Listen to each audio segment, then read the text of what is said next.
Welcome to Cheating Tales Lab. Wonderful to have you here today. We're truly grateful for your continued support. Tell us, where in the world are you tuning in from? Big city? Small town? We'd love to know. Now, let's dive into today's story. Chapter 1. Beneath the Surface. Sean Jordan sat at the poker table, his expression neutral as he studied his cards. The weekly neighborhood game provided the perfect cover for his observations. Around him, for other men focused intently on their hands, chips stacked neatly before them. But Sean's attention wasn't on the game. His wife Tiffany's footsteps echoed from upstairs, followed by the familiar sound of the bathroom door closing, her third trip in the past hour. Sean noted the time, 9:47 p.m. The pattern was becoming clear. "Raise you 50, Mark Stevens announced, pushing forward a stack of chips. Sean matched the bet without hesitation, his mind calculating a different set of probabilities. Through years of MI6 training, he'd learned to compartmentalize, to appear engaged while his senses remained alert to his surroundings. The buzz of Tiffany's phone vibrated through the ceiling, a sound that would have been imperceptible to most. "You're quiet tonight, Sean," Dave Peterson remarked, taking a sip of his beer. "Usually by now you're telling us about your latest security consultation horror stories." Sean offered a measured smile. "Just focused on the game." "Speaking of horror stories, how's that new alarm system working out?" As Dave launched into a complaint about false alarms, Sean's enhanced hearing picked up Tiffany's whispered conversation upstairs. The words were muffled, but her tone carried an urgency he'd grown increasingly familiar with. The game continued for another hour. As his guests departed, Sean caught a glimpse of headlights through the window. A dark sedan parked 2 houses down. The car hadn't been there during previous poker nights. "Great game, everyone," Tiffany called from the top of the stairs, her voice carrying the practiced warmth of a yoga instructor. She descended, wearing yoga pants and one of her studio's branded tops. Her blonde hair was pulled back in a perfect ponytail, not a strand out of place despite her supposed bathroom breaks. Sean gathered the empty bottles and chips, his movements deliberate. "How's the studio doing, honey? You mentioned something about new workshops?" "Amazing." Tiffany's enthusiasm seemed genuine, but Sean detected the slight pitch change in her voice, a tell he'd identified during his detective days. "Matthew and I are expanding the class schedule. The demand is incredible." Matthew Roberson. Sean had run a background check on Tiffany's business partner months ago when his instincts first flickered. Old money, impressive education, charming personality, and several flags that wouldn't show up in standard searches. "That's great," Sean responded, maintaining his role as the supportive husband. "You've been putting in a lot of extra hours lately." Tiffany's fingers twitched toward her phone. Another tell. "Well, success requires sacrifice. You understand that, Mr. Security Consultant." The irony wasn't lost on Sean. His cover as a security consultant provided the perfect explanation for his irregular hours and occasional bruises. If Tiffany suspected his true occupation, she showed no sign of it. "Speaking of work," she continued, "I have an early morning meeting tomorrow. Some potential investors are interested in franchising opportunities." Sean nodded, noting how she avoided specifying the time or location. "Don't forget we have dinner with your parents this weekend." A flash of something, annoyance? Worry? Crossed Tiffany's face before her yoga instructor smile returned. "Of course not. Mom's been texting me all week about it." Later that night, Sean lay awake, listening to Tiffany's measured breathing beside him. His phone buzzed, a message from his MI6 handler, Garrett. "Unusual chatter in local channels. Maintain operational security. Check in tomorrow." Sean deleted the message, his jaw tightening. The timing wasn't coincidental. Something was brewing, and his years of experience told him personal and professional threats were about to intersect. The next morning, Sean maintained his routine. Up at 5 a.m., coffee brewing by 5:15. He watched through the kitchen window as the same dark sedan from the previous night drove past their house, too slow to be a regular commuter. His phone rang. Nate Little, his friend from his police days. Now a private investigator, Nate had become an invaluable source of street-level intelligence. "Sean, got something you need to hear." Nate's voice was low, urgent. "Remember those properties we discussed? Found a connection." The buyer's been using shell companies, but the patterns match those locations your wife mentioned for her workshops. Sean's grip tightened on his coffee mug. Send me everything you have. Already did. Encrypted file, usual protocol. Sean, be careful. These aren't small-time players. The conversation ended as Tiffany entered the kitchen, dressed for her morning class. She grabbed her protein smoothie from the fridge, avoiding Sean's eyes. Don't wait up tonight, she said, checking her reflection in her phone screen.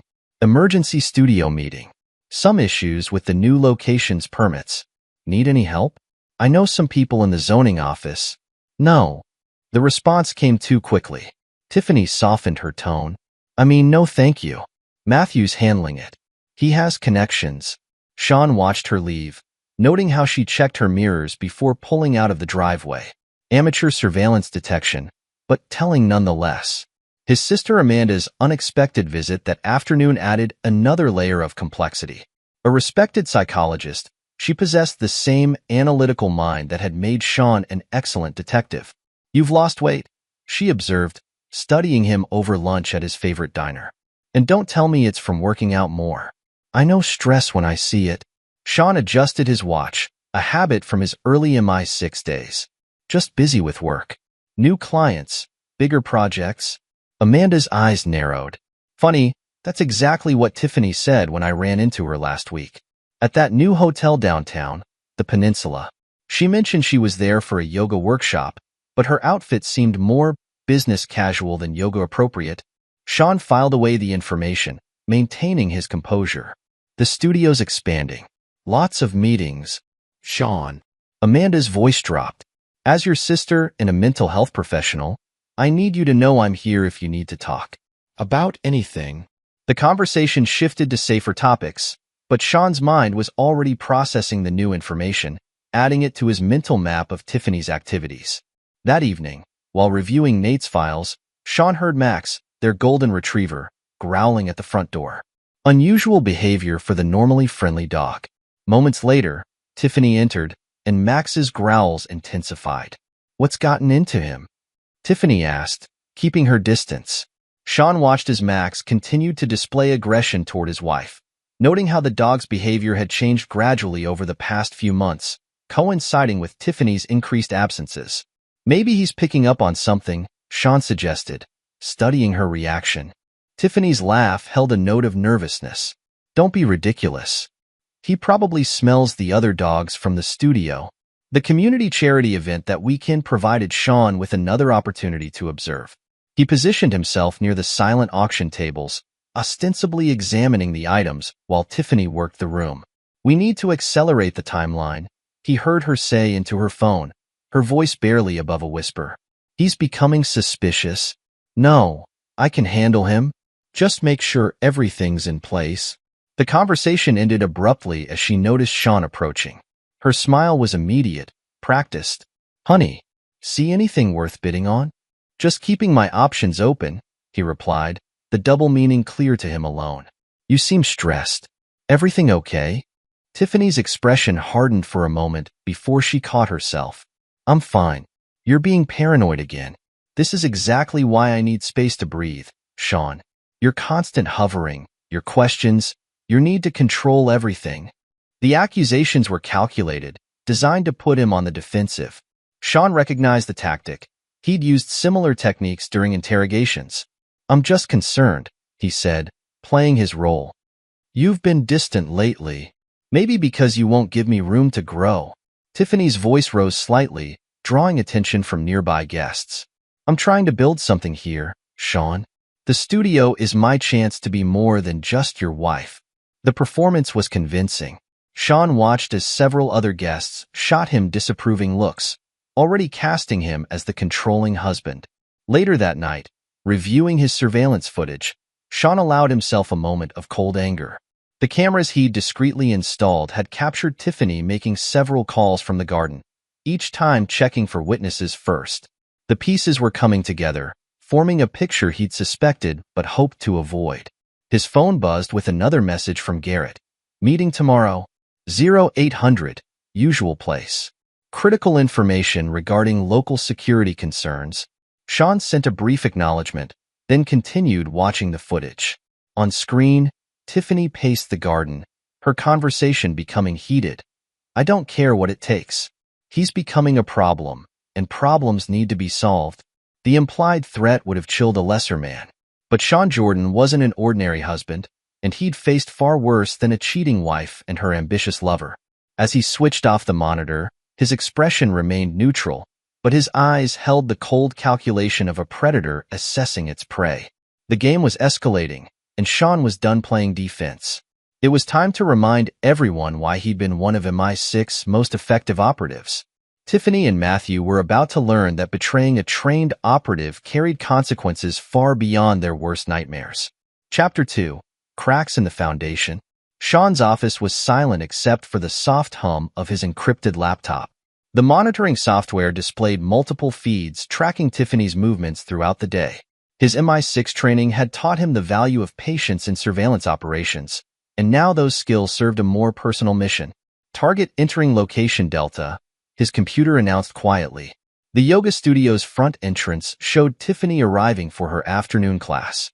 30 minutes later, a familiar Mercedes pulled into the back lot. Matthew Roberson stepped out, adjusting his designer's suit before entering through the service entrance. Sean's phone lit up with a text from his surveillance program. Target B flight details confirmed: Dallas, Houston, Miami. The pattern matched perfectly with Tiffany's recent workshop locations. A knock at his door interrupted his analysis. "Come in." Garrett Hutchinson entered, his MI6 credentials visible for a moment as he tucked them away. "Your training session with the new recruits starts in 30. But first, we need to discuss something." Sean minimized his surveillance feeds. "What's on your mind?" "You've been distracted." Garrett's tone was matter-of-fact. "The recruits haven't noticed, but I have. Your last 3 reports included details about local real estate holdings that have nothing to do with our current operations." "Background research," Sean replied smoothly. "Some interesting patterns in property acquisitions. By your wife's business partner?" Garrett raised an eyebrow. "Sean, I've known you long enough to know when something's off. Whatever's happening, don't let it compromise our work." Sean's expression remained neutral, but his voice carried a dangerous edge. "Have I ever compromised an operation? No. That's why I'm here as a friend, not your handler." Garrett sighed. "Just be careful. Personal vendettas have a way of clouding judgment." The training session provided Sean with an outlet for his growing tension. He drove the recruits hard, demonstrating advanced combat techniques with controlled brutality that left several of them nursing bruises. "You're not fighting fair fights," he instructed, helping a recruit up after a particularly harsh takedown. "Your opponents won't announce their intentions. They won't follow rules. Neither should you."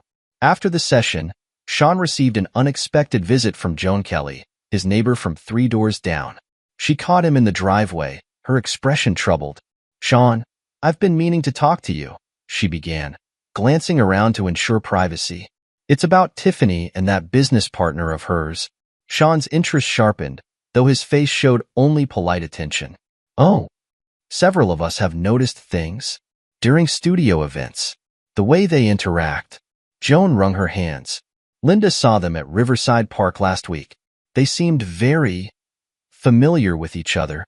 "Familiar how?" "The kind of familiar that married people shouldn't be with someone who isn't their spouse." Joan met his eyes. "We didn't want to say anything, but after what happened at the charity event, we're worried about you, Sean." Sean played his role perfectly, showing just enough confusion and concern. "I appreciate you telling me. Tiffany's been under a lot of stress with the studio expansion." "That's not all," Joan continued, lowering her voice. "My Henry works at First National. He says the studio's finances aren't looking good. There's talk about irregular transfers, missing funds." The information confirmed Sean's suspicions about Matthew's influence. Later that evening, an encrypted email arrived from an unexpected source: Geneva Best, Matthew's ex-wife. "Mr. Jordan, I know what they're doing. I've seen it before. Matthew has a pattern: find successful women, charm them, then use their resources and connections for his schemes. Check the attached documents. And watch your back." Jeeboo. The files revealed a history of failed businesses and questionable transactions. Matthew's pattern was clear. Establish trust, create financial dependency, then exploit until nothing remained. Sean's investigation was interrupted by Tiffany's return home. She breezed into his office, dressed in theater clothes rather than her usual yoga attire. "I've joined the community theater group," she announced brightly. "We're doing Death of a Salesman. The director says I have natural talent." "That's new," Sean observed. "I thought you were focused on the studio expansion." "I need something for myself, Sean. A creative outlet." Her voice took on a familiar defensive tone. "Unless you have a problem with that too?" "No problem. Break a leg." He watched her leave, noting how her theatrical ambitions coincided perfectly with gaps in his surveillance coverage. The next morning, during his annual physical, Dr. Dennis Johnston frowned at Sean's test results. "Your blood pressure's elevated. Stress levels are through the roof. Whatever's going on, you need to address it before it becomes serious." "Just work pressure," Sean deflected, though his mind was already calculating how to use this information. "I'm recommending counseling," Dr. Johnston continued. "Perhaps couples therapy? Many of my patients find it helpful during difficult periods." Sean's response was interrupted by an urgent text from his surveillance system. Tiffany had just entered a downtown hotel, one not on her usual route or class schedule. The couple's therapy session, which Tiffany surprisingly agreed to, proved illuminating. Sean watched as she masterfully manipulated the narrative. "He's always been intense," she told Dr. Sarah Martinez, tears glistening. "But lately, it's different. The constant questions, the way he monitors my schedule. Sometimes I feel like I'm suffocating." "Sean?" Dr. Martinez turned to him. "How do you respond to Tiffany's concerns?" "I want to understand what's changing in our relationship," he replied carefully. "When communication breaks down, suspicion fills the gap." "Suspicion?" Tiffany's voice rose. "See? He doesn't trust me. Everything I do is questioned. My work, my friends, my independence." The performance deserved an award, Sean thought coldly. He'd seen hardened operatives crack under less skilled manipulation. That evening, reviewing his surveillance data, Sean noticed something interesting. Matthew's business empire showed signs of strain. Board meeting minutes, obtained through carefully placed sources, revealed growing concerns about his erratic behavior and absences. A fire in Sean's home office that night destroyed several documents, but not the ones Tiffany and Matthew thought they were targeting. Sean had prepared for this, storing decoy files in obvious locations while keeping vital intelligence elsewhere. The arson investigators found traces of accelerant, just as Sean expected. The technique matched methods used by local professionals, ones he knew were connected to Matthew's less legitimate business ventures. "It's definitely professional work," the fire investigator told him. "But they were sloppy. Left too much evidence." Sean nodded, playing the concerned homeowner while inwardly noting how the attack revealed another layer of Matthew's resources. The game was escalating, but Sean had expected this. Each move by his opponents revealed more of their plan, their capabilities, and ultimately, their vulnerabilities. In his secure basement room, surrounded by monitors displaying surveillance feeds, financial records, and intelligence reports, Sean began planning his response. Tiffany and Matthew thought they were dealing with a simple ex-cop turned security consultant. Their mistake would cost them everything. His phone buzzed, another message from Garrett. "Whatever you're planning, remember, no official MI6 resources. You're on your own for this one." Sean smiled coldly. He'd been on his own before. It wasn't his enemies who should be worried about lack of support. As he reviewed the evidence of their betrayal, the secret meetings, the financial manipulations, the staged incidents, Sean felt no anger, only a cold, calculating focus. They had chosen this path, thinking him an easy target. Now they would learn why his enemies in the intelligence world spoke his name in whispers. The foundation of Tiffany and Matthew's plan was cracking, revealing the rot beneath their perfect facade. Soon, very soon, they would understand the true meaning of consequences. Chapter 3. The Breaking Point. MI6 secure meeting room felt different today. Garrett Hutchinson paced behind his desk, concern etched on his features as he studied Sean's latest mission report. 3 missed targets in the Hamburg operation, Garrett said, tossing the file onto his desk. "That's not like you, Sean. Want to tell me what's really going on?" Sean maintained his composed demeanor. Random variance. It happens. Bullshit. Garrett leaned forward. Your concentration is shot. Your timing's off. I've known you too long to buy that excuse. A moment of silence passed between them before Sean spoke. My marriage is compromised. Garrett's expression shifted from concern to understanding. The wife? How bad? She's planning something with her business partner. Something terminal. Christ. Garrett rubbed his face. You need official intervention? No. Sean's voice carried a finality that made even his handler pause. This is personal. Just remember who you are, Sean. Don't let this turn you into something you'll regret. The conversation replayed in Sean's mind as he drove home, only to find an unexpected visitor waiting in his driveway. Trina Gillespie stood beside her car, her stance marking her immediately as former CIA. Mr. Jordan, she called out. Got a minute to discuss your security consultation request? Sean hadn't made any such request, but he recognized a cover when he heard one. They walked to his backyard, maintaining the pretense of a business discussion. Your wife's lover is making waves, Trina said once they were clear. My firm's been tracking his activities. He's not just a yoga studio investor. I'm aware. Are you aware he's been meeting with Viktor Rostov's crew? Small-time enforcers, but hungry. They've been watching your morning running route. Sean absorbed the information. How'd you make me? Hamburg, 2019. That thing with the Serbian arms dealer. Trina smiled slightly. Nobody else could have pulled that off. When I saw your name connected to this situation, I figured you could use some unofficial backup. Their conversation was interrupted by Max's barking from inside the house. Through the window, they could see Tiffany moving through the kitchen, phone pressed to her ear. Your surveillance pick up anything useful? Trina asked. She's building a network. Different men, all connected to Matthew's businesses. Each one knows a piece, but not the whole picture. Smart.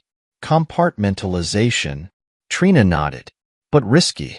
More players mean more potential leaks. Later that evening, Sean's enhanced surveillance system captured Matthew entering a notorious bar in Chicago's South Side. The location was known territory for local crime families, definitely not Matthew's usual social circle. He's getting desperate, Nate commented over their secure line. My sources say he's reaching out to some serious players. Guys who don't take kindly to amateurs. Keep watching, Sean instructed. I want names, dates, locations. The situation reached a new level when Esther Bird, Tiffany's mother, confronted her daughter during an unexpected visit to the yoga studio. Sean's hidden cameras captured the exchange. I'm not blind, Tiffany. Esther's voice trembled with anger. I see what you're doing to Sean. Your father and I raised you better than this. You don't understand anything, Tiffany shot back. Sean is controlling, paranoid. He's suffocating me. Is that what Matthew told you? Did he also tell you about the other women? The failed businesses? Get out. Tiffany's face contorted with rage. You're just like Sean, trying to control my life. I'm done with all of you. The confrontation ended with Tiffany cutting ties with her family, claiming Sean's paranoia had poisoned them against her. The performance was convincing. Sean had to admire her commitment to the role. His training regimen intensified, drawing attention at the local martial arts center. During a particularly intense session, he noticed a young man watching his techniques with unusual focus. That counter you used, the young man approached afterward. I've never seen it executed so precisely. Just something I picked up, Sean replied, studying the newcomer. I'm Ismail Holmes. The young man's eyes showed an intelligence that belied his age. And that wasn't just something you picked up. That was Spetsnaz close combat technique, modified for urban application. Sean's interest sharpened. You seem well informed. I pay attention. Ismail glanced around before lowering his voice. Like I've been paying attention to the guys watching your house. They're not as subtle as they think. A sophisticated cyber attack hit Sean's personal devices that night, probing for weaknesses. The attempt was professional but predictable. Exactly what he'd expect from someone with Matthew's resources. Sean allowed certain files to be compromised, feeding false information about his vulnerabilities. The decoded attack signature confirmed his suspicions about Matthew's technical capabilities. The annual charity gala at the Chicago Art Institute provided Tiffany with her grandest stage yet. She arrived separately from Sean, working the room with practiced charm until the perfect moment presented itself. "I can't take it anymore." Her voice carried across the ballroom, drawing all eyes to their corner. "You're tracking my phone, aren't you? Checking my emails? What kind of husband spies on his own wife?" Sean maintained his calm facade as whispers spread through the crowd. Nearby, he noticed Matthew watching with barely concealed satisfaction. "Tiffany, this isn't the place," Sean began, playing his role. "It never is. There's never a right place or time to discuss your controlling behavior, your constant suspicion." Tears streaked her perfectly applied makeup. "I'm suffocating, Sean. You're destroying me." The performance had its intended effect. Society matrons shot Sean disapproving glares. Men he'd considered friends stepped back, distancing themselves from the alleged abuser. That night, as Sean reviewed the day's surveillance footage, he captured the conversation that would change everything. Tiffany's voice, clear and cold, came through his hidden microphones at 2 a.m. "He's just a pathetic ex-cop," she laughed into her phone. "Your men can easily take him out during his morning jog." Matthew's response was equally clear. "It's arranged. Make sure you're seen at the studio when it happens. Nothing can connect back to us." In his secure room, Sean allowed himself a small, dangerous smile. They'd finally shown their full hand, not realizing they'd given him everything he needed. The time for observation was over. He began accessing his private servers, encrypted files containing contingency plans he'd hoped never to use. On his screens, financial records, surveillance footage, and intelligence reports painted a complete picture of their betrayal. "Computer, initiate Protocol 0, he commanded. "Authorization code, Sierra Juliet 1984. "Protocol 0 activated," the system responded. "Contingency measures armed and ready." Sean leaned back, his expression cold and focused. Tiffany and Matthew thought they were dealing with a simple ex-cop, a man they could manipulate and eliminate. Their fatal mistake was never asking why a former detective would have MI6 connections, or how a mere security consultant could afford such sophisticated surveillance equipment. They wanted to play a deadly game? Fine. But they were about to learn they'd chosen the wrong man to betray. Sean Jordan hadn't earned his reputation by showing mercy to those who crossed him.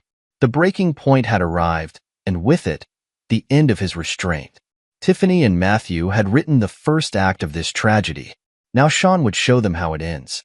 Chapter 4. Operation Black Dawn. Sean's phone buzzed at 4:30 a.m. A text message appeared. "Training exercise initiated. Alpha team en route. 20 minutes. He checked his surveillance feeds. 3 men in dark clothing lurked near his usual running route, attempting to blend into the pre-dawn darkness. Amateur work. They'd positioned themselves too close to the streetlights, creating distinct silhouettes. "Confirm positions," Sean typed into his encrypted communicator. 4 green dots appeared on his tactical display, marking his team's locations around the neighborhood. At 5:15 a.m., dressed in his running gear, Sean stepped out his front door. Tiffany watched from the bedroom window, her silhouette visible against the curtains. He could picture her satisfied smile, thinking their plan was working perfectly. The first attacker made his move near the park entrance. A heavy-set man in a black hoodie, moving with the clumsy aggression of a street thug. Sean maintained his pace, appearing oblivious until the last moment. The man lunged, switchblade glinting. Sean's response was brutal and efficient. A precision strike to the throat, followed by a knee to the solar plexus. The attacker hadn't hit the ground before Sean's team moved in. "Target secured," a voice whispered in Sean's earpiece. 2 more approaching from the south. The remaining thugs walked straight into the trap. Marcus, Sean's demolitions expert, emerged from behind a parked van.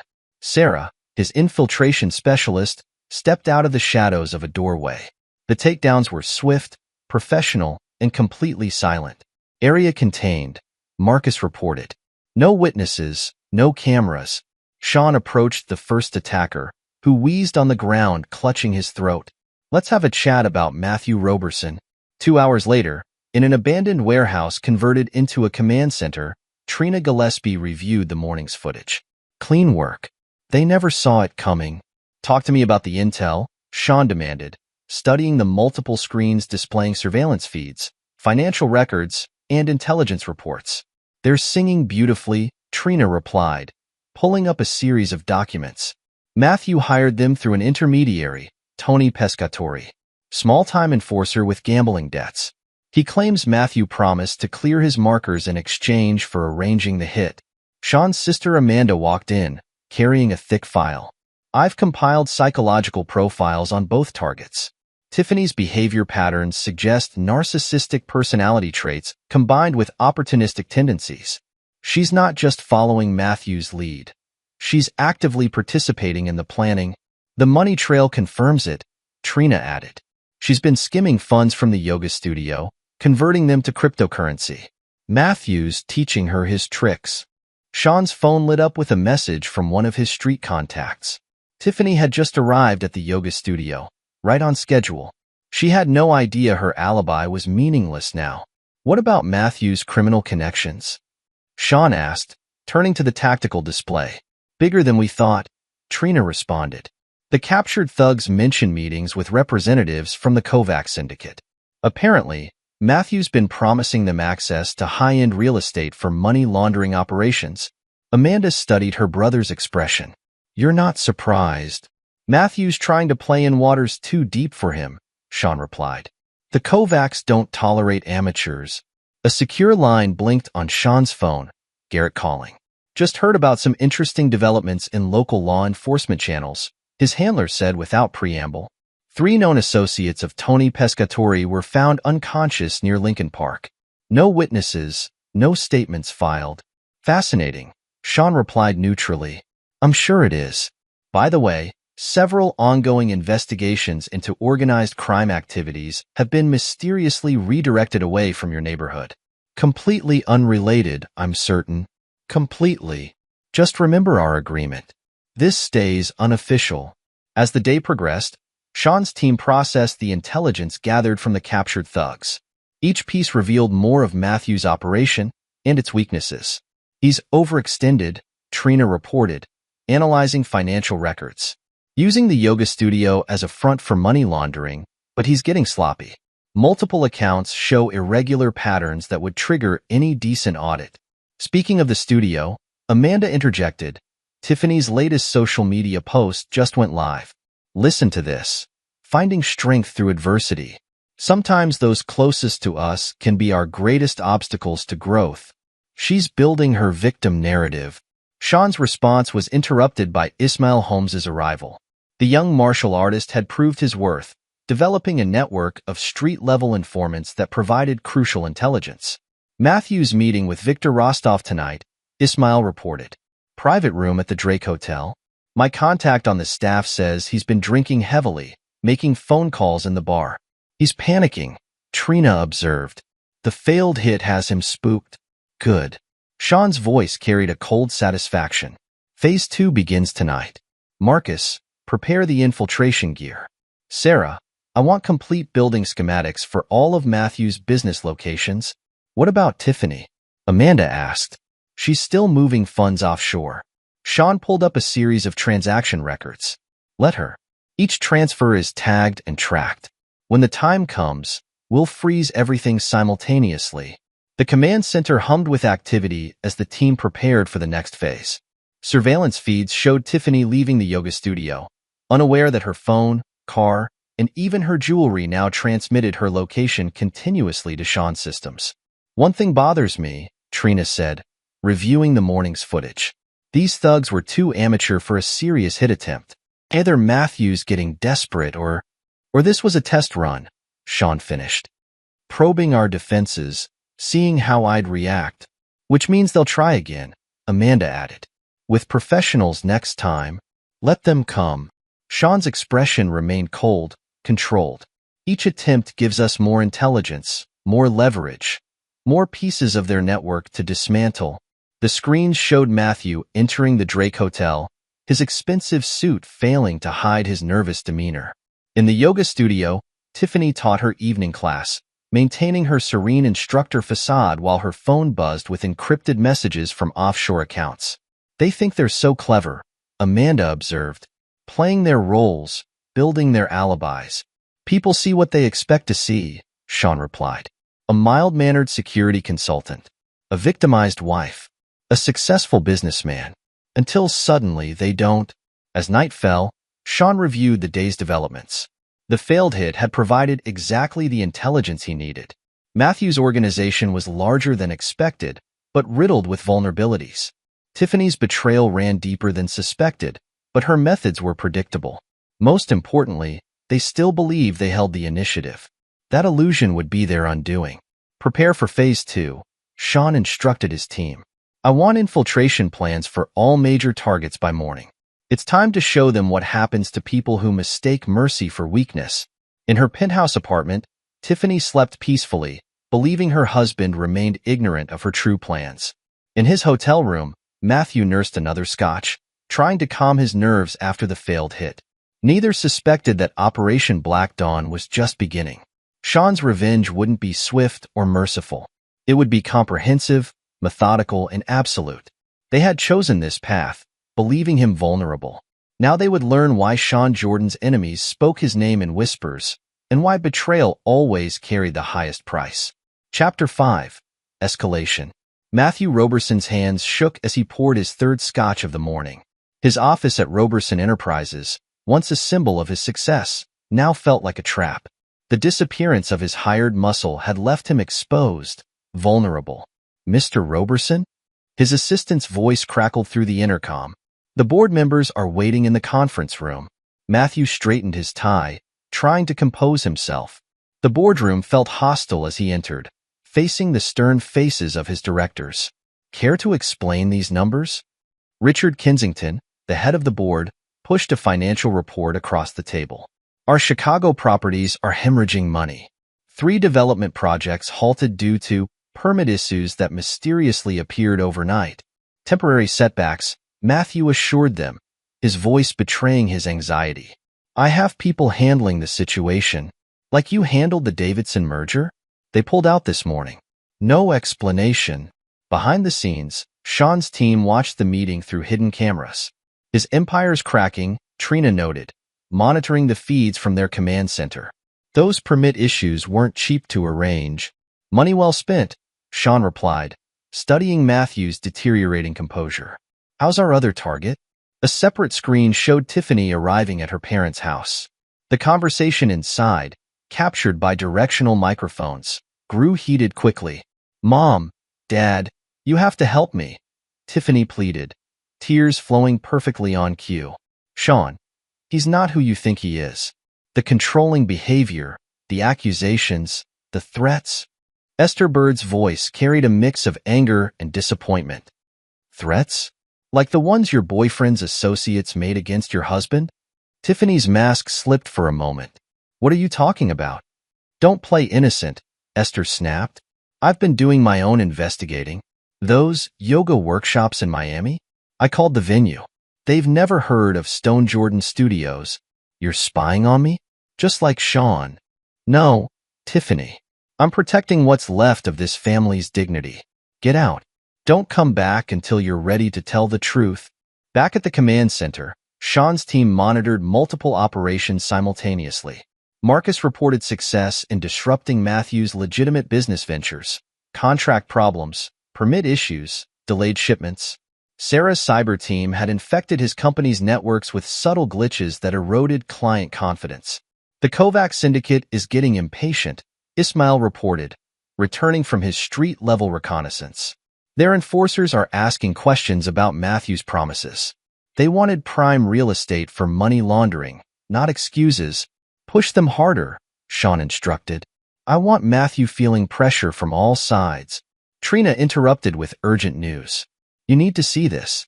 We've uncovered something in Matthew's shipping manifests. The documents revealed a pattern hidden in legitimate cargo shipments. Women brought in from Eastern Europe listed as specialized training staff for the yoga studio chain. Human trafficking, Trina's voice carried cold anger. He's using the studios as distribution points. Sean studied the evidence. Can we confirm Tiffany's involvement? She signs off on the staff paperwork, Trina replied. Claims ignorance of the details. but the money trail suggests otherwise. The revelation threatened to complicate Sean's plans. Human trafficking would attract federal attention that could expose his own operations. "Sir," Marcus called from his station. "Matthew's making moves. Multiple calls to known associates, trying to accelerate his plans against you." The surveillance feeds showed Matthew in his office, desperation evident in his actions. "I don't care what it costs," he shouted into his phone. "Find someone who can handle this. The Kovacs, the Bratva, anyone. His sloppiness is drawing attention," Garrett warned during their secure call. "3 federal agencies have opened preliminary investigations. I can redirect some of it, but you need to move faster." Sean's health monitor beeped, blood pressure spiking again. Dr. Johnston's warnings echoed in his mind, but he pushed the concern aside. Physical discomfort was irrelevant. "Boss," Sarah's voice carried urgency. "Tiffany's PR campaign is gaining traction. Local news picked up her story. They're painting you as an abusive ex-cop who couldn't handle his wife's success." The media coverage showed Tiffany in full victim mode, supported by several prominent community members. "He couldn't stand that I was building something for myself," she told reporters, her voice breaking perfectly. "The constant monitoring, the accusations, the implicit threats. The community's turning against you," Amanda observed, monitoring social media reactions. "Several of your neighbors have come forward with evidence of controlling behavior."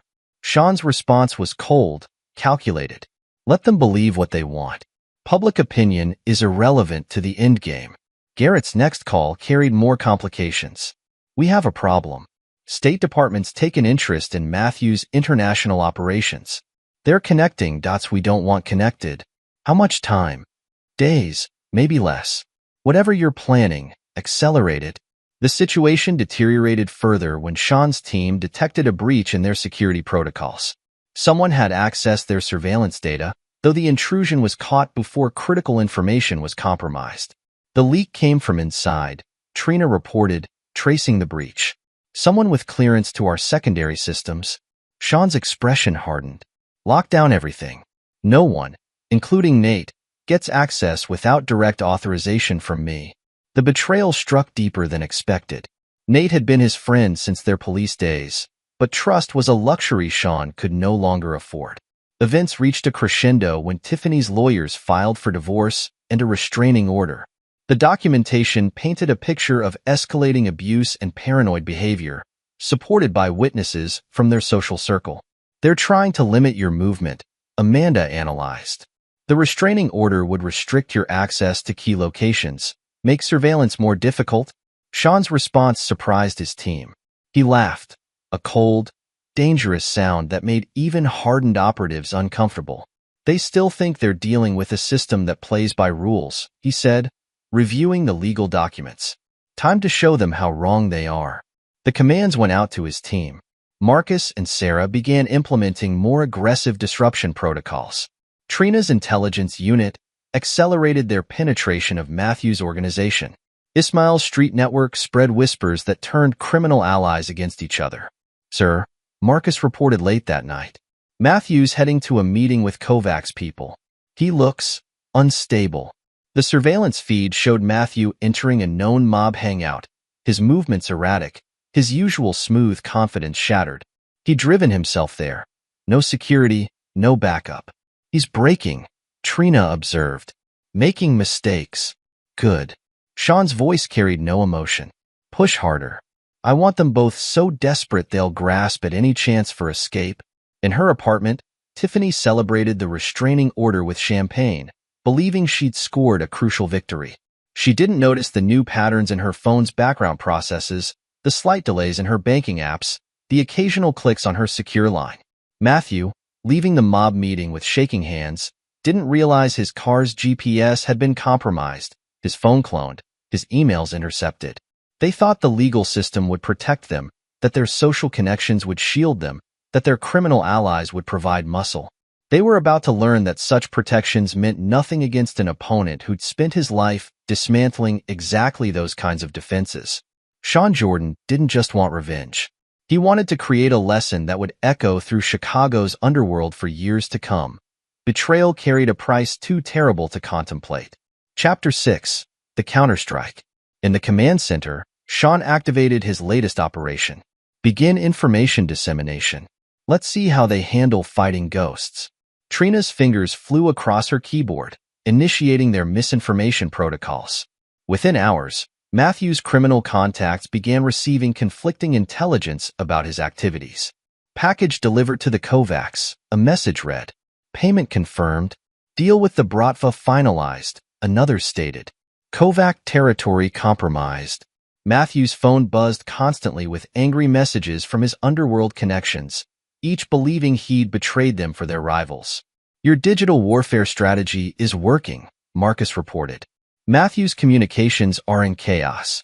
He can't contact his allies without triggering suspicion. His legitimate business partners are jumping ship too, Sarah added. 3 board members resigned this morning. The stock's in free fall. Sean studied the monitors showing Matthew's increasing desperation.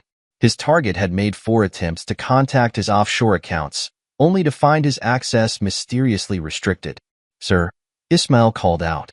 You have a visitor. Esther Bird. Tiffany's mother entered the command center, clutching a thick folder. Her eyes widened at the sophisticated operation before her, but she maintained her composure. I've been conducting my own investigation, she said, handing Sean the folder. Bank statements, phone records, hotel receipts. Tiffany wasn't just having an affair. She was helping Matthew target other wealthy spouses for his schemes. Sean reviewed the evidence. How long have you known? I suspected when she started the yoga studio. The numbers never added up. Esther's voice hardened. I raised her better than this. Whatever you're planning, I won't interfere. The conversation was interrupted by an urgent alert. One of Matthew's warehouses had reported a major drug shipment missing. The security footage showed local police conducting a surprise raid. Garrett's handiwork? Trina asked. Sean nodded. He's making it look like Matthew's operation was exposed through routine surveillance. The timing couldn't be better. The criminal underworld reacted exactly as planned. Matthew's phone lit up with threats from his former associates, each believing he'd sacrificed their interests to save himself. Boss, Sarah reported, Tiffany's trying to access your joint accounts. The automatic alerts just triggered. The screen showed Tiffany at an ATM, growing increasingly frustrated as her cards were declined. Her phone call to the bank was routed to a special team Sean had prepared. I'm sorry, Mrs. Jordan, the bank representative said. These transactions have been flagged for potential fraud. We'll need to conduct a full investigation.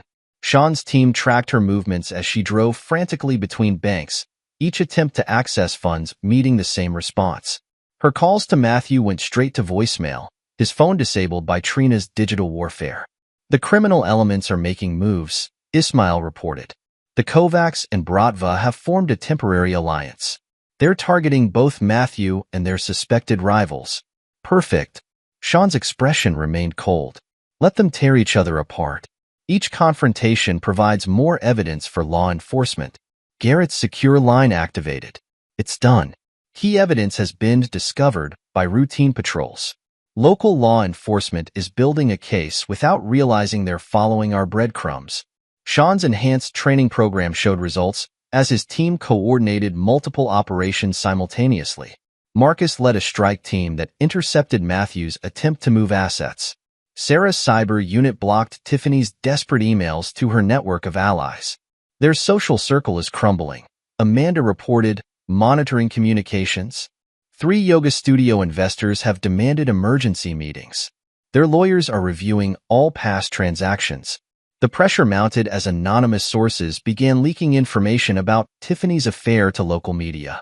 Photos appeared showing her and Matthew in compromising situations at various hotels. The yoga studio's reputation is tanking, Trina noted. Class attendance down 60%. Online reviews mentioning unprofessional behavior and questionable business practices. Sean's most daring move came as Matthew attempted to salvage his criminal connections. A carefully planted file appeared on a seized laptop, suggesting Matthew had orchestrated the failed hit attempt to eliminate rivals within the organization. The Kovacs found it, Ismail confirmed. Their enforcers are mobilizing. Matthew's security team just quit, They won't go against the syndicate. In his penthouse office, Matthew's desperation reached new heights. Security cameras showed him destroying documents, his movements frantic. Each drawer he emptied, each file he shredded, revealed new evidence Sean's team had planted. "Sir," Marcus called out, "Tiffany's approaching the building. She's demanding to see Matthew." The confrontation in Matthew's office played out on their screens, captured by hidden cameras. "You promised me everything was under control," Tiffany screamed, her composed yoga instructor facade shattered. "My accounts are frozen, my studio is failing, and my mother's giving evidence against me." "Keep your voice down," Matthew hissed, checking for bugs they'd already found. "This is just temporary. Once we deal with Sean." "Deal with him? Like your thugs dealt with him?" Tiffany's laugh held an edge of hysteria. "Face it, Matthew. You underestimated him. We both did. No one could have predicted. He was a MI6. Tiffany's voice rose again. "All this time, we thought we were playing a simple ex-cop, but we were actually taking on a trained operative." The revelation stunned Matthew into silence. On the surveillance feed, his face showed the first real fear they'd seen. How did you find out?" "It doesn't matter," Tiffany snapped. "What matters is we're finished. The restraining order was our last chance, and even that's backfiring. Somehow, he's turning everything against us." Sean watched the exchange with cold satisfaction. "Initiate final phase," he commanded his team. "I want maximum pressure on all fronts." The operation moved into high gear. Sarah's cyber unit unleashed targeted attacks on Matthew's remaining business infrastructure. Marcus's team intercepted attempts to move physical assets.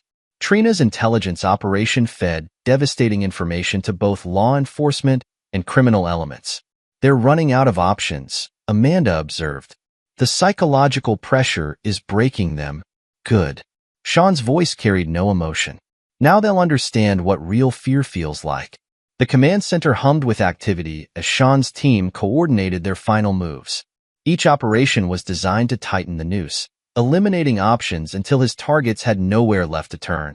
Matthew's criminal connections were now fully turned against him, believing him responsible for their recent losses. Tiffany's social support network crumbled as evidence of her deceptions emerged. Their attempts to fight back only provided more ammunition for Sean's campaign. The sophistication of Sean's operation became clear as each of their desperate moves triggered new traps. Financial transfers revealed hidden accounts. Attempts to contact allies exposed new connections. Each escape route they tried led to another dead end. Sean watched their increasing panic with the patience of a predator who knows its prey is trapped. They had thought themselves clever, plotting against what they believed was a simple ex-cop. Now they were learning the true cost of their miscalculation. The evidence linking Matthew to the failed hit attempt circulated through Chicago's criminal underground, turning his former allies into deadly enemies. Each piece of information Sean released was calculated to maximize the damage while maintaining his plausible deniability. As night fell, Sean reviewed the day's developments. His targets were isolated, their resources dwindling, their options disappearing. The next phase would push them beyond their breaking point. "Your revenge is nearly complete," Trina observed. "They'll never recover from this." "This isn't just revenge," Sean replied, his voice cold. "This is justice. They chose to betray the wrong man. Now they'll serve as an example of the consequences." The screens showed Tiffany and Matthew in their separate locations, both showing signs of cracking under the pressure. They had started this war, believing themselves hunters. Only now did they realize they had always been the prey. Chapter 7. The Unraveling. Matthew Roberson's hands gripped his desk as he faced three of Chicago's most dangerous crime figures. Victor Kovac's scarred face showed no emotion as he slid photos across the polished surface. "Explain this," Victor demanded. The images showed Matthew meeting with rival organizations, documented dates matching the failed hit attempt on Sean. "These are forgeries," Matthew protested, his voice cracking. "Someone's trying to frame me." "We found your signature on transfer documents," Victor cut him off. "Money moving through shell companies, timed perfectly with attacks on our operations." "That's impossible." "I never." "Your own men confirmed it." The crime boss leaned forward. "Before they disappeared." In the command center, Sean watched the confrontation through hidden cameras. How's our other target responding to the pressure? Trina pulled up footage of the yoga studio. Tiffany paced her office, phone pressed to her ear. Karen, please, you have to help me. The studio needs this investment. Hello? Hello? The call ended, another former ally cutting ties. Tiffany's network was disintegrating exactly as planned. Her last 3 attempts to contact studio supporters have failed, Amanda reported, reviewing the surveillance logs. The rumors about her criminal connections are spreading through their social circle. Sean's operation had entered its final phase. Each piece of evidence, each leaked photo, each whispered rumor had been calculated for maximum impact. Her yoga students are canceling memberships, Sarah noted. Online reviews mentioning possible fraud, questioning where their membership fees went. Tiffany's desperation grew as she called former friends from her contact list. Each conversation ended the same way, polite excuses followed by disconnected lines. You don't understand, she pleaded to her former business partner. These allegations are lies. Sean is behind all of this. Really? The woman's voice turned cold. Like those lies about you embezzling from the studio building fund? The bank records look real enough. In his penthouse office, Matthew faced another crisis. His board of directors had called an emergency meeting via video conference. The SEC is investigating irregularities in our Asian subsidiaries, the board chairman announced. Furthermore, several major shareholders have expressed concerns about your recent behavior. I can explain. Save it for the authorities. As of this moment, you're suspended from all company operations. Sean's team monitored multiple feeds as Matthew's world collapsed. His access card stopped working. His executive parking spot was reassigned. His assistant's desk sat empty. She'd resigned that morning. Sir, Marcus called out. You need to see this. The screen showed Tiffany attempting to board a flight to the Cayman Islands. Airport security approached her at the gate. Ma'am, there are some irregularities with your passport, the agent said. Please come with us. Sean's planted evidence had triggered multiple flags in the immigration system. Tiffany's desperate escape attempt only strengthened the case against her. Back in the command center, Esther Bird and Amanda Garrett worked together, compiling statements from witnesses to Tiffany's indiscretions. The country club staff confirmed it, Esther said, her voice tight with controlled anger. She and Matthew used private rooms for their meetings, always paying in cash. Amanda added another file to their growing dossier. 3 yoga instructors provided sworn statements about unauthorized charges to student accounts. The money trail leads directly to Matthew's shell companies. The criminal underworld's response exceeded even Sean's expectations. Matthew's former allies turned on him with brutal efficiency. His private security detail resigned en masse. His criminal connections vanished. Please, Matthew begged into his phone. I need protection. They're coming after me. You made your choice, the voice replied. When you tried to play both sides. Now deal with the consequences. Sean watched as his target's relationships deteriorated under pressure. Surveillance caught Tiffany and Matthew arguing in his private garage. You promised me protection, Tiffany screamed. Now my business is ruined, my reputation is destroyed, and the FBI is asking questions about student fees. Keep your voice down, Matthew hissed. This garage might be bugged. Like it matters now? Sean's 10 steps ahead of us. He has been from the start. Their argument ended with Tiffany storming out, leaving Matthew alone with his crumbling empire. His phone buzzed constantly with messages from angry investors, suspicious authorities, and former criminal partners demanding answers. In the studio's office, Tiffany faced her own reckoning. A group of senior yoga instructors confronted her with evidence of financial misconduct. We found the real accounts, her head instructor said. The ones showing where our pension contributions actually went. I can explain. Save it for the labor board. They're very interested in hearing about this. Sean's operation had grown beyond mere revenge. It had become a precision instrument of justice, dismantling not just his target's current schemes, but their entire foundation of lies. Matthew's legitimate businesses are filing for bankruptcy, Trina reported. Board members are cooperating with federal investigators. And Tiffany? Sean asked, completely isolated. Her social media accounts are flooded with comments about fraud and betrayal. Former students are filing complaints with consumer protection agencies. The psychological impact showed clearly on their targets. Matthew's polished executive facade cracked, revealing the desperate man beneath. Tiffany's carefully maintained yoga instructor serenity shattered under the weight of mounting evidence. "Sir," Sarah called out. "Matthew's trying to access his emergency funds." "Let him," Sean commanded. "The accounts are monitored." Each attempt provides more evidence for the authorities. The operation's scope became clear as more players fell. Matthew's criminal contacts disappeared or turned hostile. Tiffany's social circle evaporated. Their respective empires, built on lies, fraud, and betrayal, crumbled systematically. In his secure room, Sean reviewed the day's developments. His revenge wasn't just about punishment. It was about exposing the truth.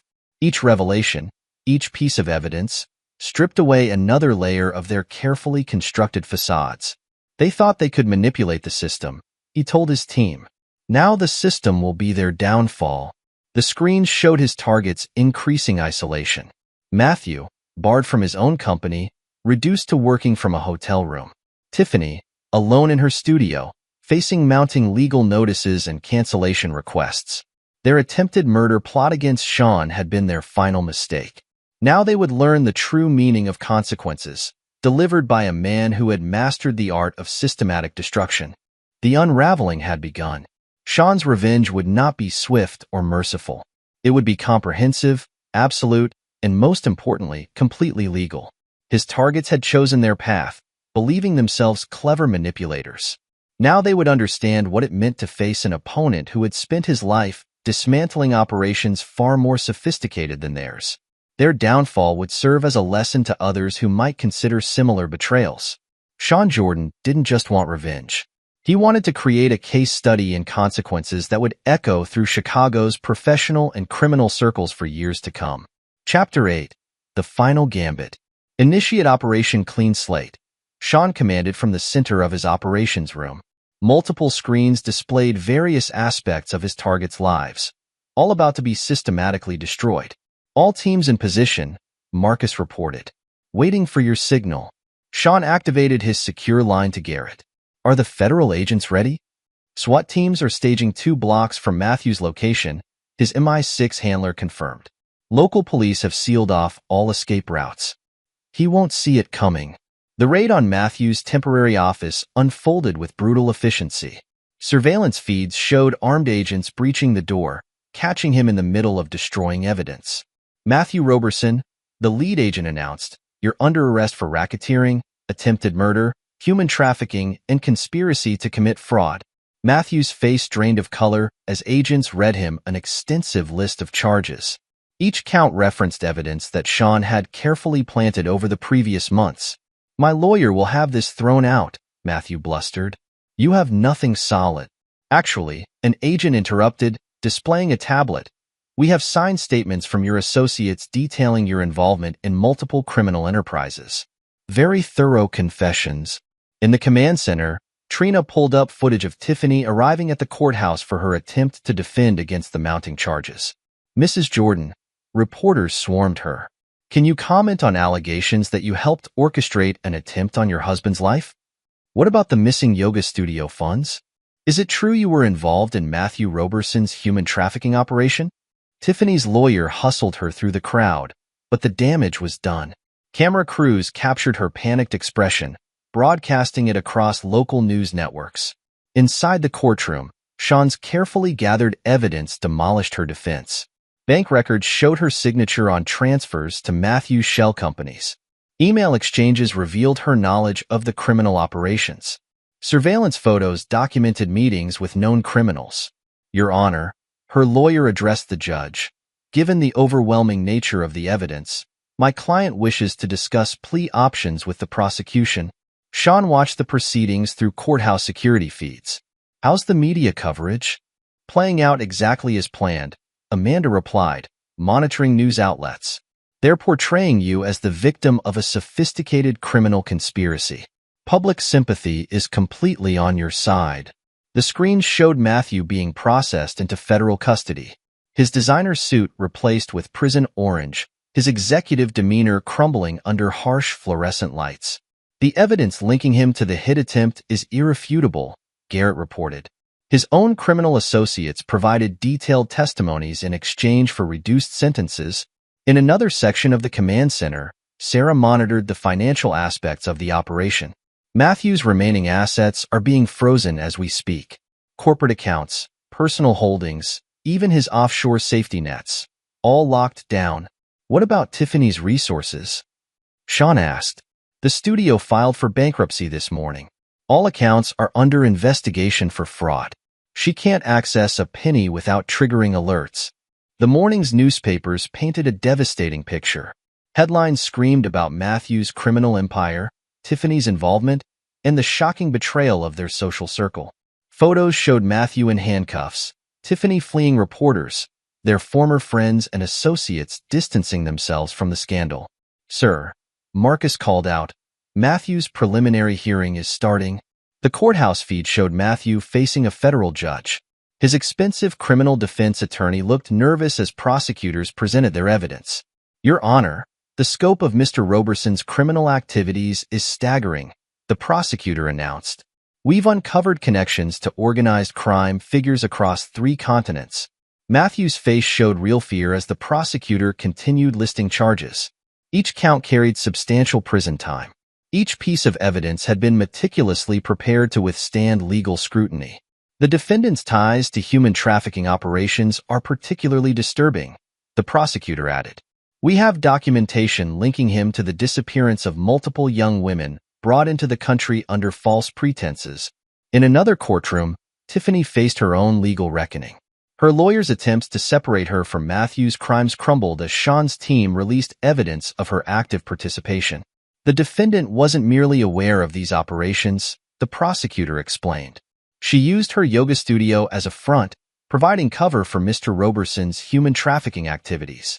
Bank records show she personally profited from these schemes. Tiffany's composed facade cracked as the charges mounted. Each count referenced dates, locations, and activities that she thought had been carefully hidden. Furthermore, the prosecutor continued, Mrs. Jordan was an active participant in planning an attempt on her husband's life. We have audio recordings confirming her role in hiring known criminals to attack Mr. Jordan. Sean's enhanced security protocols prevented any last-minute attempts by his targets to hide assets or escape justice. Each bank account, property deed, and business holding had been flagged for investigation. Matthew's trial is making international news, Amanda reported. His connections to organized crime have sparked investigations in multiple countries. The screens showed Matthew's former criminal associates scrambling to distance themselves.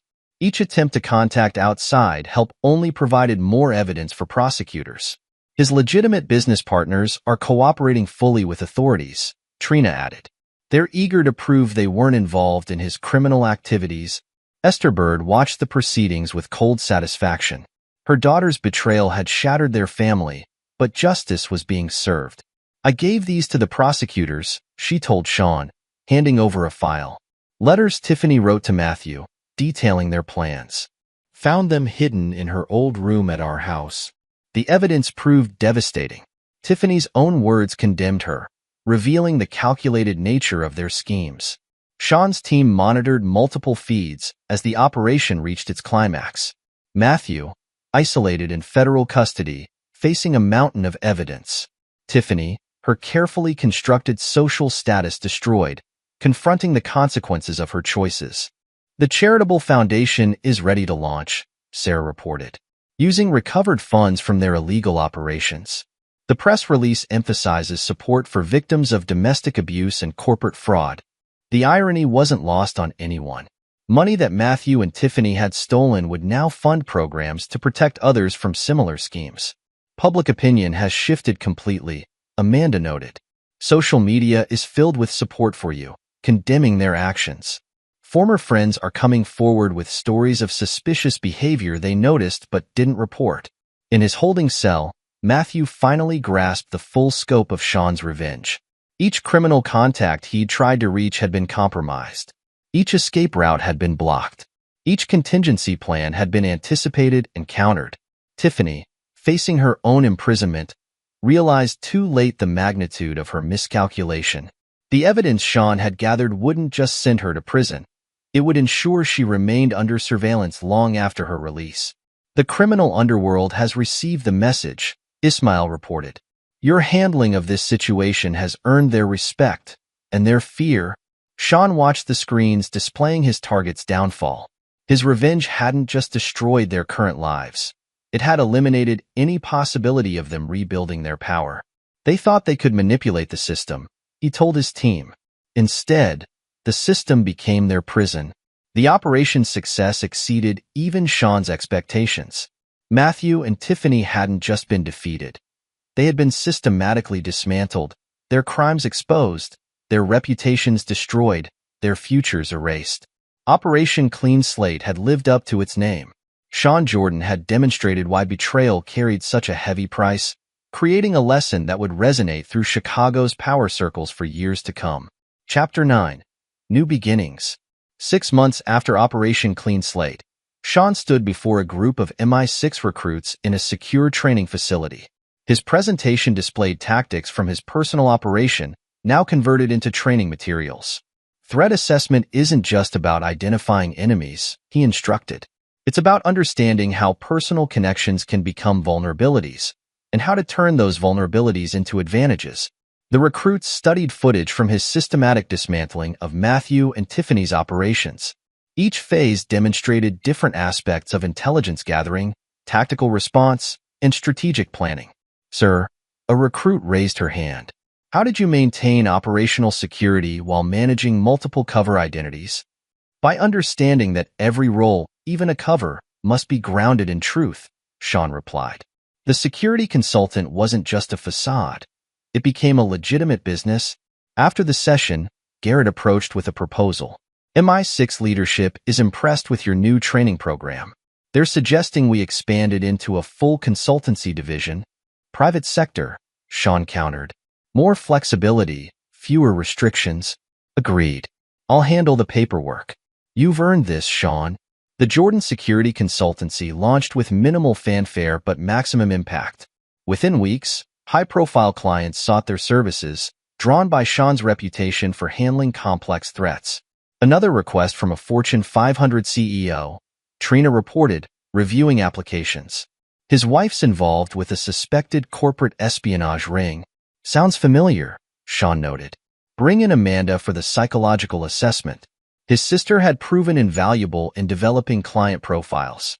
Her psychological insights, combined with Sean's tactical experience, created a unique approach to threat management. "The Foundation's first project launches next month," Amanda added. "A support network for victims of domestic fraud and corporate exploitation. Using Matthew's seized assets for the funding adds a certain poetic justice." The Jordan Foundation quickly gained recognition for its innovative programs. Each initiative incorporated lessons from Sean's experience, helping others protect themselves from similar schemes. In the women's federal prison, Tiffany attended mandatory counseling sessions. Her transformation from wealthy socialite to convicted felon served as a case study in consequences. "Tell me about your choices," the prison counselor prompted. "I thought I was so clever," Tiffany replied. Her designer yoga wear replaced by prison garb. Playing the victim, manipulating public opinion. "I never realized Sean was 10 steps ahead, documenting everything." Across the country, in witness protection, Matthew faced his own demons. His cooperation with authorities had led to major criminal takedowns, but the price was a life of constant vigilance.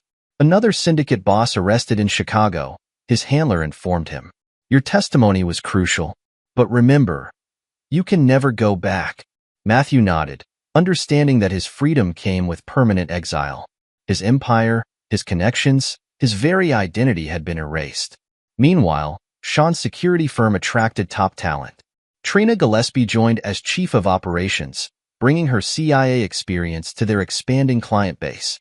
"We've got requests from 3 continents," she reported during their morning briefing. Word spreading about how we handled the Roberson case. Ismail Holmes, now heading their intelligence division, had transformed his street-level contacts into a sophisticated information network. "Our preventive threat assessment program is showing results," he noted. Two potential situations neutralized before they escalated. Sean's relationship with his sister Amanda deepened through their work together. Her role in the foundation helped both of them process the betrayal they'd witnessed. "You're different now," she observed during a private dinner. "Stronger, but not harder. You've turned this experience into something positive." "The best revenge isn't just destruction," Sean replied. "It's creation. Building something meaningful from the ashes." The community that had once shunned Sean now sought his guidance. Former friends who'd believed Tiffany's lies approached with apologies and business proposals. "Mr. Jordan," a prominent banker requested, "we'd like to discuss upgrading our executive protection protocols. Your handling of the Roberson situation impressed our board." Sean's new dating life reflected his evolved perspective. He chose partners who understood and respected his complex world. "I appreciate your honesty about your work," said Catherine Maxwell, a corporate attorney he'd been seeing. "Not many men in your position would be so direct." "Deception has a price," Sean responded. "I've seen it collected." His team's reputation grew with each successful operation. They specialized in cases that required Sean's unique combination of intelligence, tradecraft, and personal insight. "Another client saved from corporate infiltration," Trina reported. "The perpetrators never saw us coming." "Just like old times," Sean noted, reviewing the operation files. The final validation came in an unexpected form. MI6 leadership, impressed by Sean's handling of his personal crisis, issued a commendation.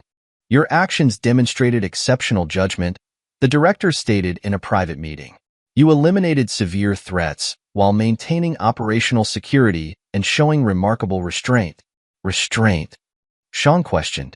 "You could have eliminated your targets permanently.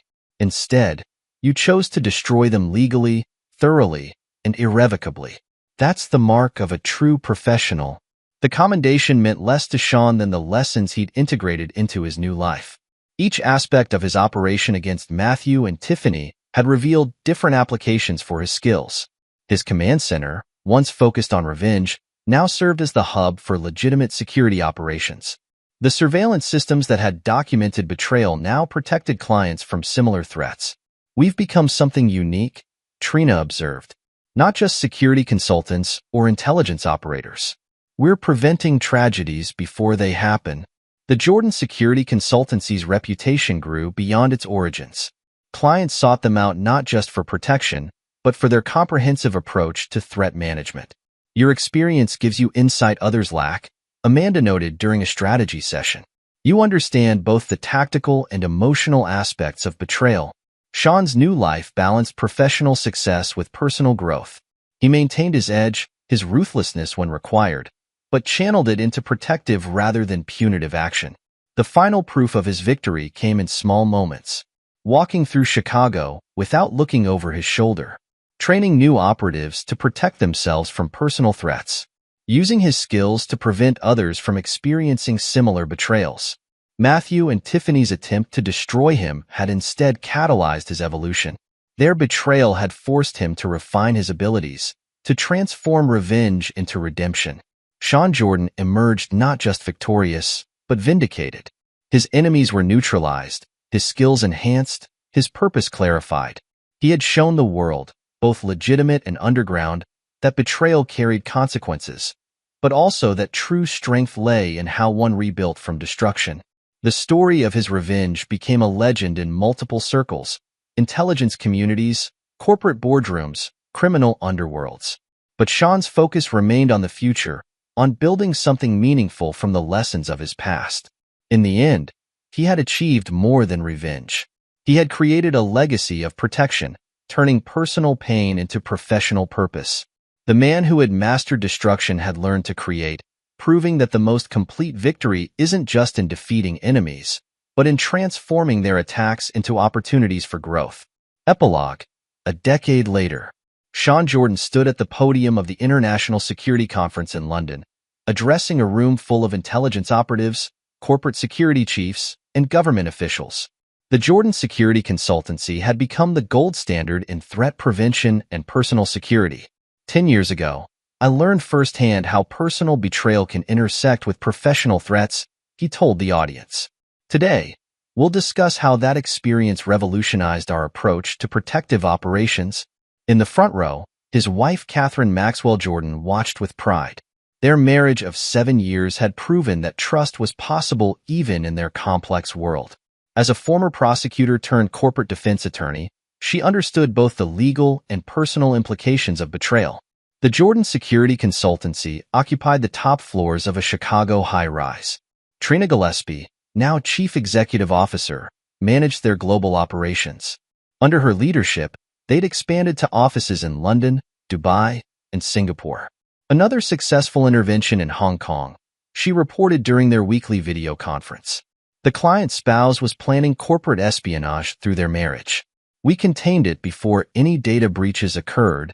Ismail Holmes, heading their Asia-Pacific division from Singapore, had transformed from a promising martial artist into one of the world's top intelligence operators. His network of contacts spanned multiple continents, providing crucial early warnings of emerging threats. "The preventive model you developed is changing the industry," he told Sean. "We're stopping disasters before they start, saving lives and reputations." Amanda Garrett had combined her psychological expertise with Sean's tactical experience to create the Jordan Protocol, a comprehensive system for identifying and neutralizing personal security threats. Her books on the psychology of betrayal had become required reading at intelligence academies. "Your case study formed the foundation," she reminded Sean during a family dinner. "Though we've kept the names anonymous, the lessons continue to resonate." Garrett Hutchinson, retired from MI6, served as a special advisor to the consultancy. His experience helped navigate the complex relationships between private security operations and government intelligence agencies. "Remember that CEO in Mumbai?" he reminisced with Sean. "His own brother was selling company secrets. We prevented an economic catastrophe while keeping the family intact." The Jordan Foundation had grown into a major force for positive change. Led by Sean's wife, Catherine, it provided support and resources to victims of domestic fraud and corporate exploitation. Their programs had helped thousands rebuild their lives after betrayal. "We're opening 3 new support centers next month," Catherine announced during a board meeting. "The demand for our services keeps growing." In a maximum security prison in Colorado, Tiffany Stone Jordan continued serving her 15-year sentence. Her model prisoner behavior hadn't earned early release. Sean's evidence had been too comprehensive, the charges too serious. "She still leads yoga classes for inmates," a prison counselor reported. "But the arrogance is gone. Your revenge succeeded beyond mere punishment. It forced her to confront her true nature." Matthew Roberson's witness protection hadn't provided the fresh start he'd hoped for. His testimony had helped dismantle several criminal organizations, but the price was a life of constant paranoia. Each new identity, each relocation, carried the fear of discovery. "He works as a retail manager in Idaho now," Ismail's sources reported. "No friends, no relationships, no connections. He jumps at shadows, expecting retribution from his former associates." The criminal underworld still whispered about the Roberson case. It had become a cautionary tale, teaching ambitious players that some targets were better left alone. Sean's methodical destruction of their empire served as a warning about the price of betrayal. Max, their loyal golden retriever, had passed away 2 years after the events, but his legacy lived on. The consultancy's K-9 training program, named in his honor, produced exceptional security dogs that could detect both physical and emotional threats. Nate Little had rebuilt his relationship with Sean after a period of careful vetting proved his loyalty during the operation had never wavered. Now semi-retired, he occasionally consulted on cases that required his specialized investigative skills. "You taught me to trust my instincts," he told Sean during a rare meeting. "That case showed me how to look beyond surface appearances." Esther Bird had channeled her pain into purpose, working with the Jordan Foundation to help other parents whose children had chosen destructive paths. Her support groups provided crucial understanding for families dealing with betrayal. "I couldn't save my daughter from her choices," she often said in meetings. "But I can help others recognize the warning signs." The yoga studio building had been transformed into the Jordan Foundation's main counseling center. The space that once hosted Tiffany's deceptions now offered healing and support to betrayal victims. Dr. Dennis Johnston, Sean's former physician, had joined the Foundation's Medical Advisory Board. His expertise helped develop programs addressing the physical impact of betrayal-related stress. "Your case changed how we approach patient care," he told Sean during a checkup. "We now understand that personal security threats can manifest as health issues." Joan Kelly, the observant neighbor who had first noticed Tiffany's suspicious behavior, became a community liaison for the consultancy's neighborhood watch programs. Her ability to spot subtle warning signs proved invaluable in training others. Sarah, their former cyber specialist, had established the consultancy's digital security division. Her teams protected clients from both technical and social engineering threats, using lessons learned from Matthew's attempted hacks. "We've prevented 12 major cyber attacks this quarter alone," she reported. Each one started with personal relationship exploitation. Marcus, who had led tactical operations during the Roberson case, now trained the consultancy's physical security teams. His experience had shaped their unique approach to protective services. "We don't just guard clients," he explained to new recruits. "We create environments where threats can't take root." The consultancy's training program had become legendary in security circles. Operatives learned not just tactical skills, but the subtle art of detecting betrayal before it manifested as physical threats. Geneva Best, Matthew's ex-wife who had provided crucial early warnings, occasionally consulted on cases involving sophisticated financial manipulation.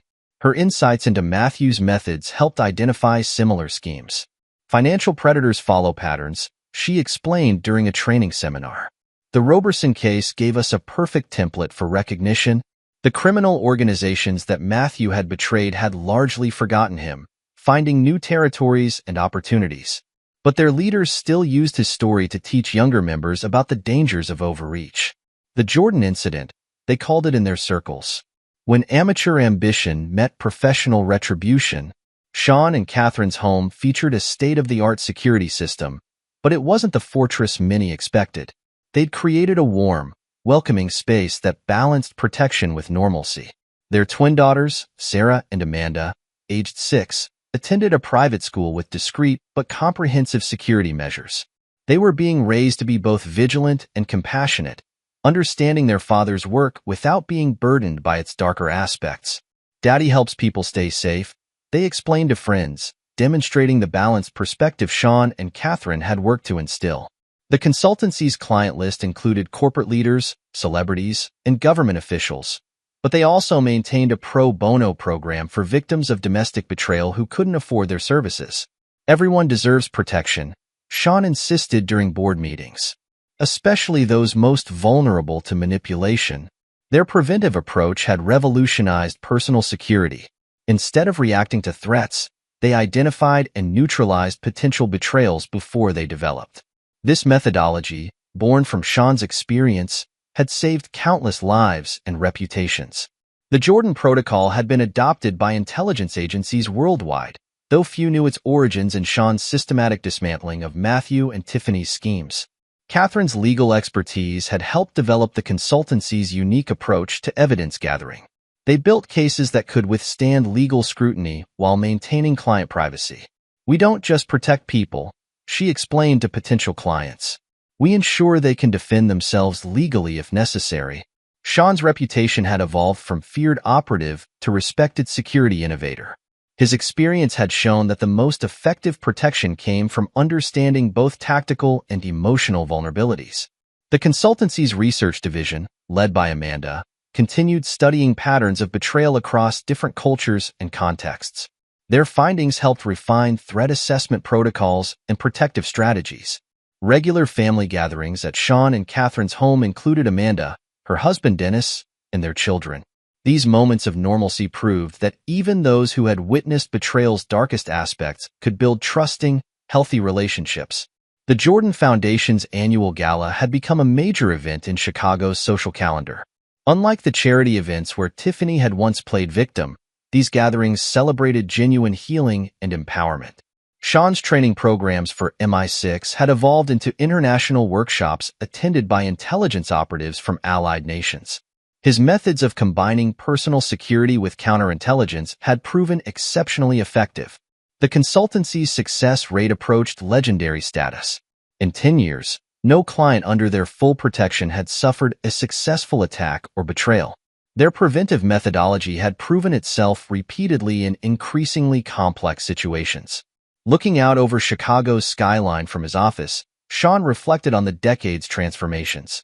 The betrayal that could have destroyed him had instead created something extraordinary, a legacy of protection and prevention that touched lives worldwide. His revenge against Matthew and Tiffany had been complete, but its true victory lay in the positive changes it sparked. Their attempt to destroy him had led to innovations in personal security that protected countless others from similar schemes. The Jordan Security Consultancy stood as proof that the most effective response to betrayal wasn't just punishment, but transformation, creating systems and methods that prevented others from suffering similar fates. Sean's story had become more than a cautionary tale about revenge.